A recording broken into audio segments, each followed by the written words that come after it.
So here we are under the Rubicon. We got our 241 with a double Cardan drive shaft, and it appears the seal behind all this is leaking because I'm getting a lot of dripping right here, and you can see the wetness coming from right in between here. So, never done this before. I mean, I've put the drive shaft in, but I think I got the right size.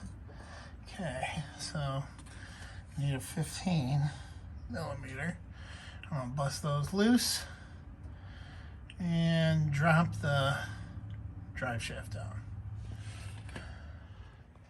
All right, it's a little dark. You can see all this fluid here. And honestly, I have the seal, but I think what I'm gonna do is clean this up. I'm gonna pull the nut and I'm gonna coat it in pipe dope, because there's two things that happen with this leak. And it could be leaking right down the splines, but it also could be leaking in the threads of this nut. Now, if that's not the case, I'm going to have to pull the flange and replace the seal. But I'm not seeing any. All the leak seems to be coming from in here, so I think I'm gonna do it that way. And if that doesn't work, I'll come back and do it the other way. I have the seal. I'll drive it for a few days, see what's up, top it off, make sure the fluid's full, but see if that works. You can get a better look. I got the nut off. So I'm gonna go ahead and clean that up and try and pipe dope it and let it go a couple of days. You can see the leaking was getting worrisome. So we'll see how that works. If it's always easiest, I think, to not dig into these things until you have to. You can see how it's dripping there, but it's pretty dry right here. It's coming from this side. So I'll clean that up real good. I'll let you go so I don't spray this all over my camera. Get that cleaned up and be back. Next step,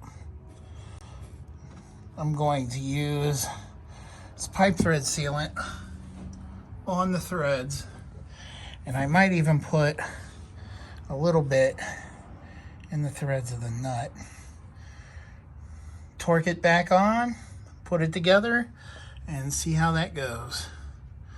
So I'm gonna go ahead and apply it and put the nut back on. After I really got to looking,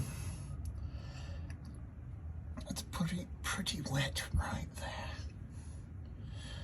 And it's coming from up there. So I'm gonna see if I can get my puller to pull this. And if not, I'm gonna put it back together with pipe dope and go to the auto parts store and borrow one of their pullers and pull this turkey off. Well, this was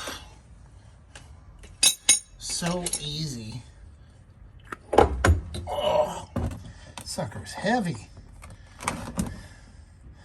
Let's not forget about this rubber washer.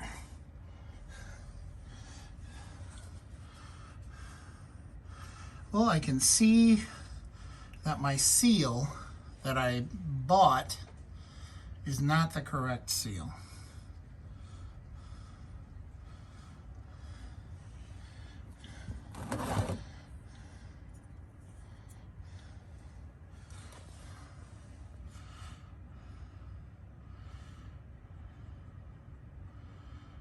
My seal comes out way further, almost like a slip yoke seal.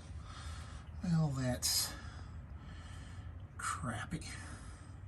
However, Looking at this, everything looks pretty good. Ceiling surface and whatnot. I was also told to put an RTV on the splines here, which I think is crazy, but I'm gonna do it. And then pipe dope this, and I gotta go to the auto parts store, get a new seal. So this is the seal that Rock Auto had me buy. And as you can see, it's got this big, it's more like a 241 out of like a Dodge, I'm thinking. Just so happens that I had this turkey up on the shelf. I actually fell behind the shelf. I thought I had one. And this is the correct seal. I didn't even have to go to the parts store.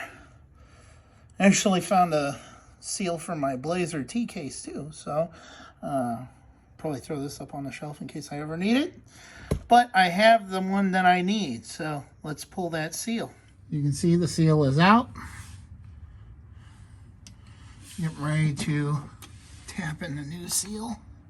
You can see it fits well. Measured it up and should work well. So I'm going to tap that in now. There's the new seal tapped in. See, it's flush. That rim there.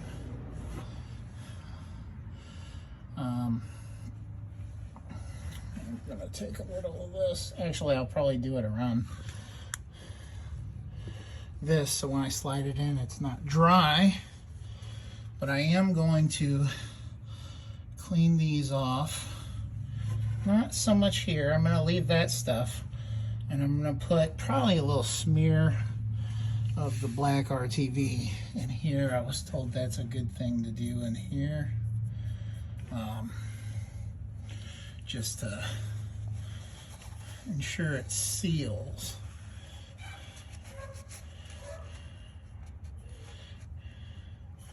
Alright, so I'm going to go ahead and do that, and then slide the flange back on. Nut on, RTV on the splines, piped up on the threads, all torqued, ready to go back together with a new seal. Hopefully non-leaking now. If you like this content, give me a thumbs up. Please subscribe. Leave a comment. If you don't like it, subscribe. Leave a comment. You know, thank you either way. Appreciate you. This is Jeremy at King's Garage. One last thing. Oh, you can see it's all bolted up. Grease the U-joints and the centering ball. When I top off, you can see that it obviously lost some fluid. But don't forget to do this. Put the drain plug back in, or the fill plug back in. I didn't pull the drain plug. But don't forget to do that, just in case you lost enough fluids for it to be low. Fluid's full. Everything's kind of wiped down. U-joints are greased. And hopefully the leak is taken care of. If you've enjoyed this video, found it helpful, give us a like, share, subscribe, leave a comment. If you don't like anything, like, share, subscribe, leave a comment. And that's probably my next project there. If you can tell what that is, I need to take care of that. Other than that, everything's pretty good on this sucker. So, Jeremy with King's Garage. Thanks for watching.